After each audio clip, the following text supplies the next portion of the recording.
what's going on. Boxer!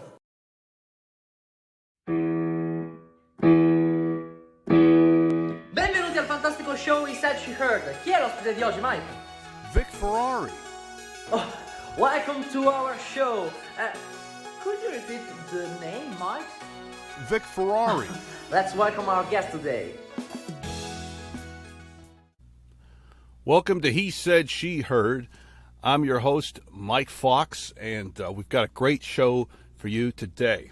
Now, joining me on the program here is a former NYPD detective. Now he is an author. So many books out there, folks, by this wonderful author here. Most recent one's called Confessions of a Catholic High School Graduate.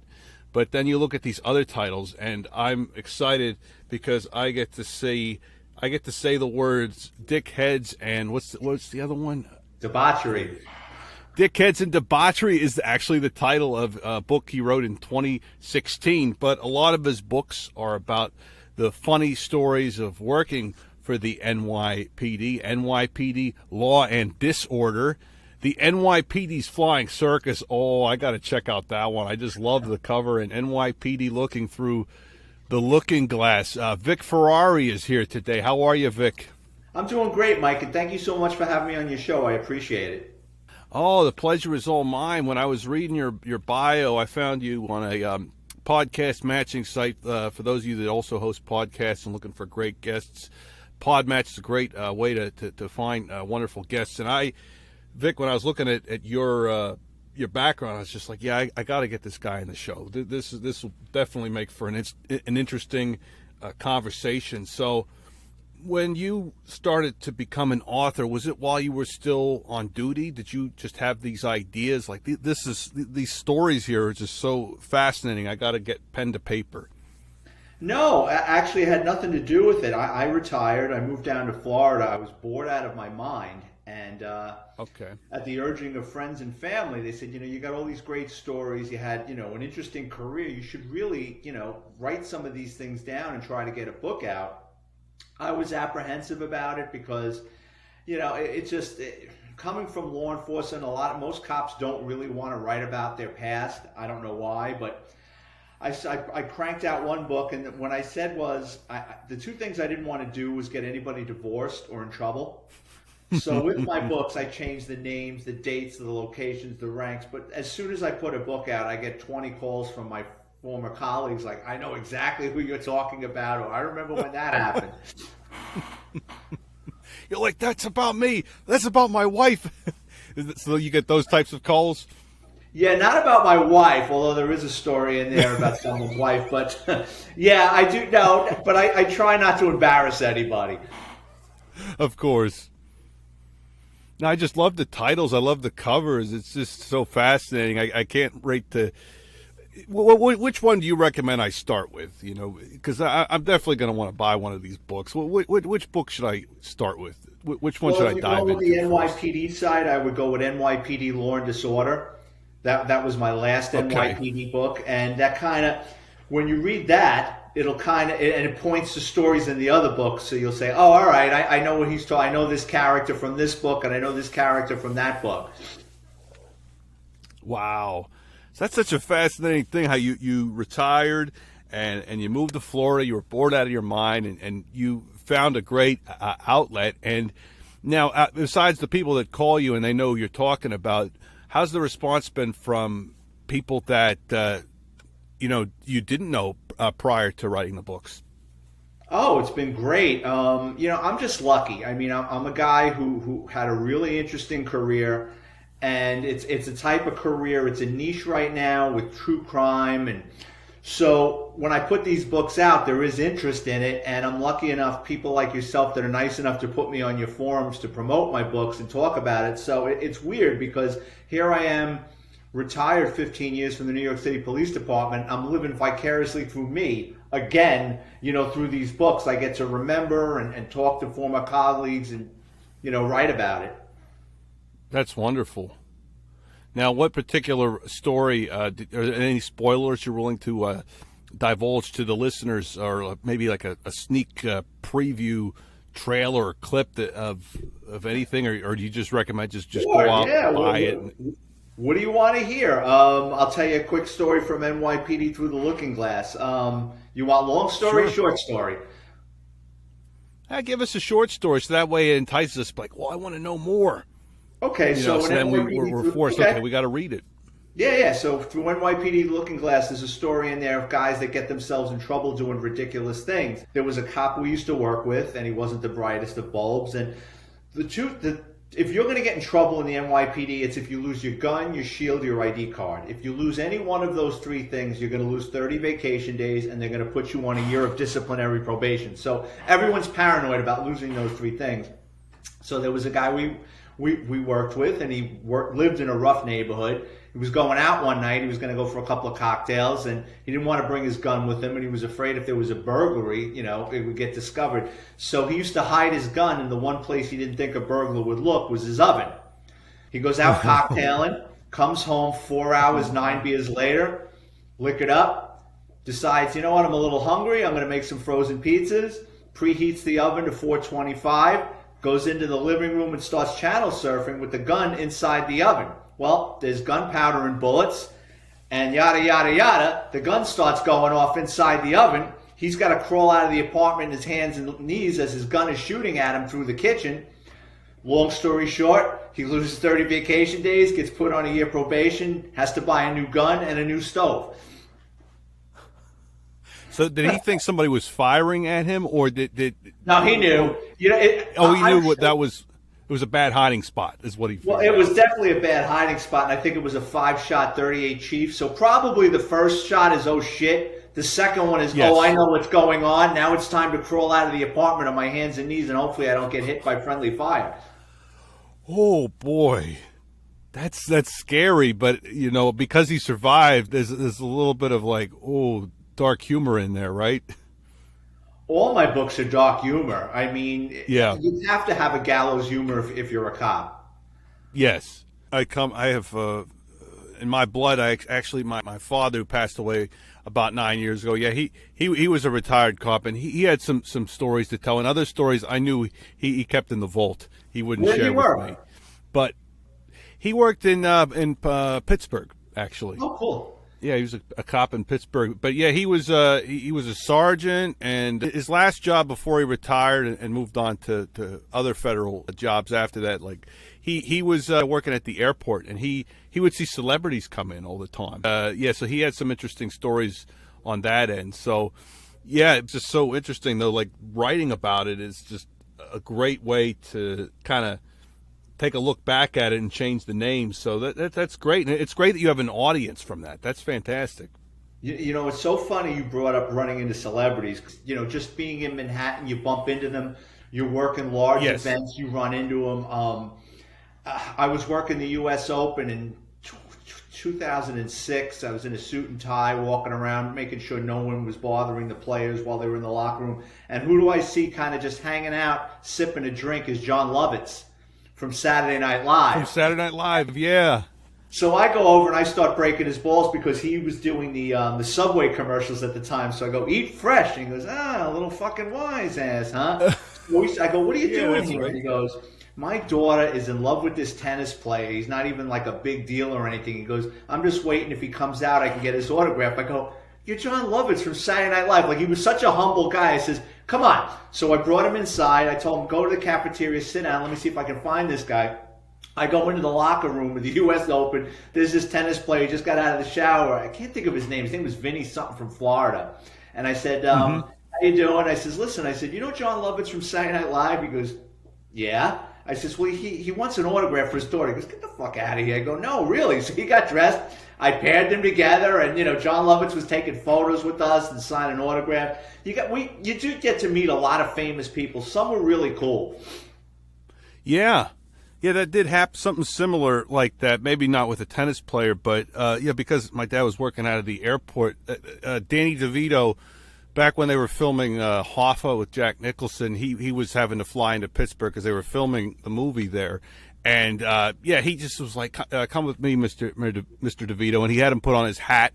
And he took a picture and he said, "Look, my kids are big fans of you," and brought it home. And I was like, "Wow, you met Danny DeVito tonight." So I guess because people were always flying in and out of the airport, that was how he would, like you said, rub elbows with famous people and get autographs for other people.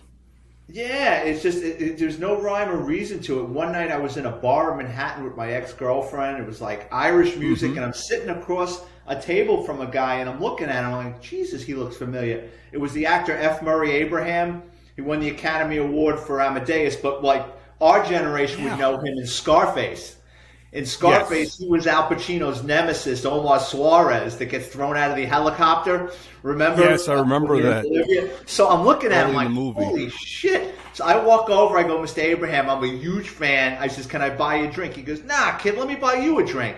And he couldn't believe, like at the time I was like 35 years old. I says, I got to tell you, I says, when I go out with my friends, we start getting licked up. We imitate you all the time.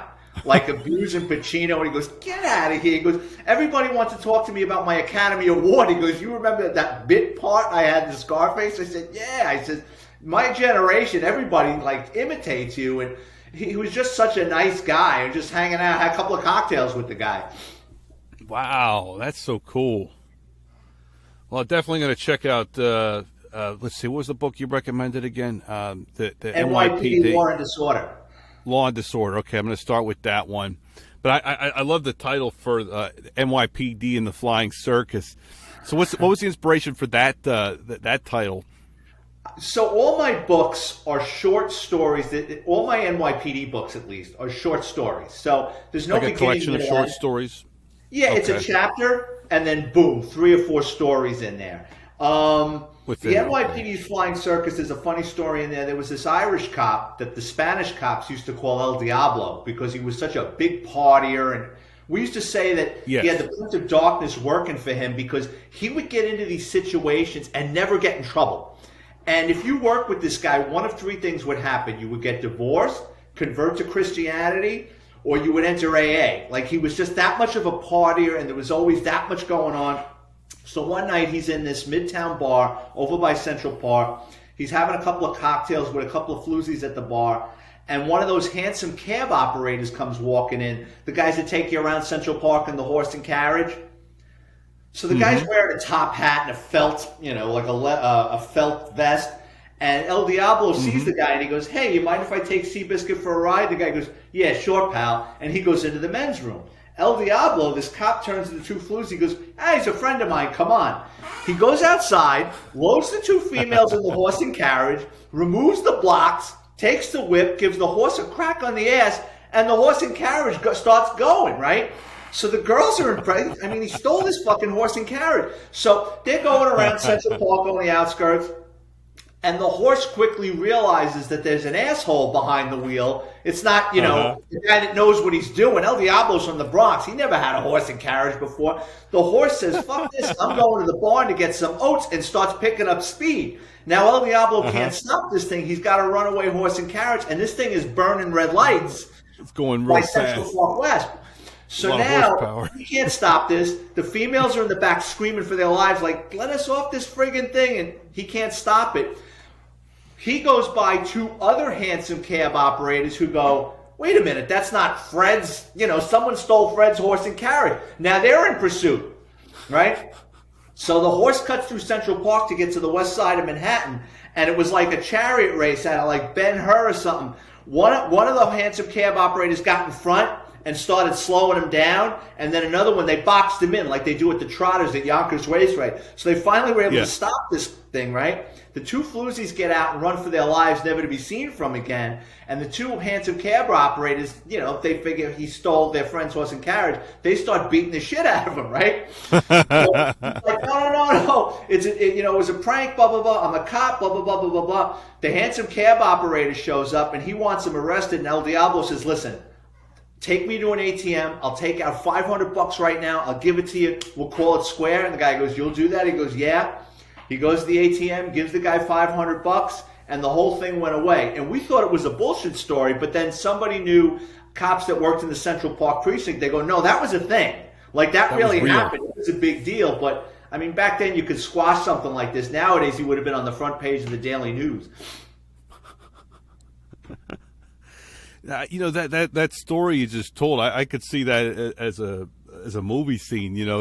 These books, the stories in them, they do sound very movie worthy. Yeah, well, truth is stranger than fiction sometimes. It is, and especially because you're working in Manhattan, right? Yeah, I worked That's in Manhattan where and Bronx most of my career. Okay, yeah. So every day was just a new adventure. Every day that you reported to duty, you didn't know what was going to happen. Yeah, I like to equate a 20-year career with the New York City Police Department is like having a front row seat to the circus. It's the greatest show on earth. You've got jugglers, fire eaters, there's people picking up shit after the elephants come by. It's just, there's always something going on.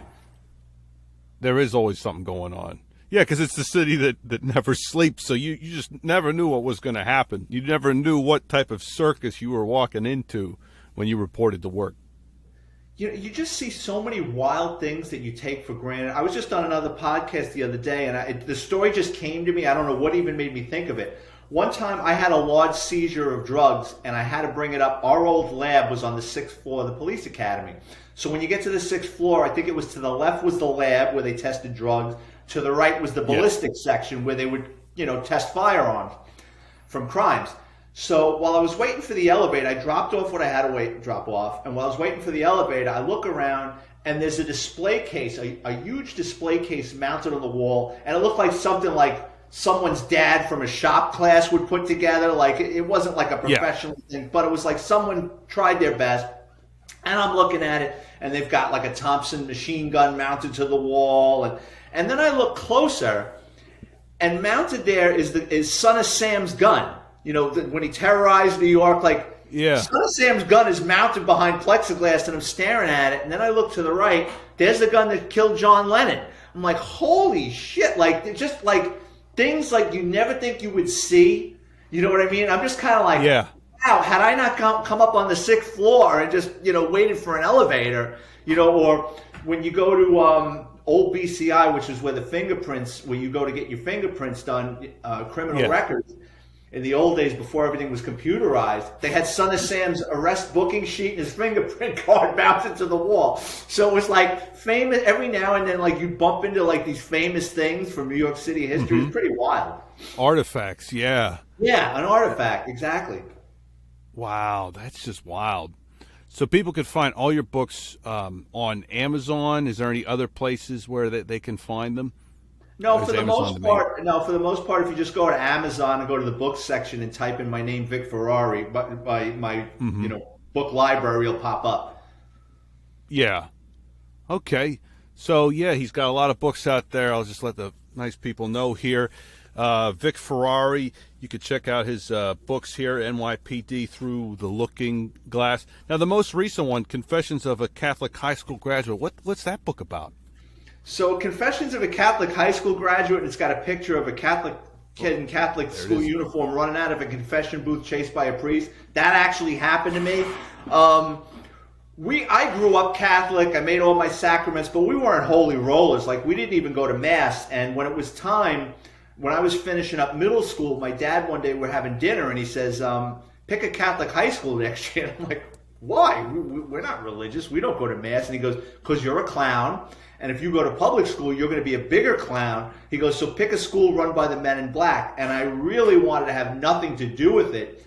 But actually, it turned around my life because I was a little pain-in-the-ass kid, always getting into trouble. And that straightened me out and gave me the structure I needed for when I made the next jump to the New York City Police Department. So it's loaded with stories of growing up in the Bronx. There's a story in there about my dad worked for a wholesale meat provider. He was a butcher that was owned by the mafia. Now, I didn't know this. I'm 13 years old, and one day I used to go into work with him on Sundays and make chopped meat and sausage. So one day he sends me to the 2nd floor, and as I'm going up these concrete steps, a man comes rolling down the concrete steps screaming at the top of his lungs, almost hits me. He's at the bottom of the stairs all broken up. His fingers are all crushed, and he's looking at me, and he's like, help me, help me. And these two big Italian guys come walking down the stairs. Let's just call them Carmine and Anthony. And they're laughing and they go, oh, Vic, don't worry about him. He's just a friend of ours. He fell, right? They picked him up like a bag of garbage and threw him into the street, right? Oh, and another thing, his whole mouth was blue, but I'll get to that in a second. So I tell my dad, I go, Dad, Carmine and Anthony just fucking threw a guy down a flight of stairs. So my father goes, don't worry about that. Just keep working. I'll find out what happened. I said, all right. So, I mean, this was a large place. My dad was just a butcher there. And on the way home, I go, Dad, what happened? And he goes, that guy was a shoplifter. They caught him once before, and they told him never to come back. They caught him today with a slab of ribs down his pants. They brought him up to the second floor. They beat his ass. They put his hands in a vice, and they broke his hands in the vice. Remember I told you his hands were all broken up? And the guy started screaming. Right. He was thirsty. He wanted a drink of water, so they poured a can of paint down his mouth and threw him down the stairs. So that was the last time I ever worked there, because my dad goes, look, you're 13 years old. You're starting to realize things. You're starting to notice things. He goes, I have to work here. I need a job. He says, I don't want this for you. I don't want you involved with these people. So that was the last time I ever went to work with my father again. Wow. That's quite a story. All right. Ladies and gentlemen, my guest has been Vic Ferrari, and I can't wait to check out your books. I know I'm just going to love them, and I know my listeners will as well. Thanks for coming on the show, Vic. It's been great having you. Mike, thank you so much. I really appreciate it. We conclude this episode with an original song by our next guest on He Said, She Heard. Here's 40 Degree Heat with the 1980s.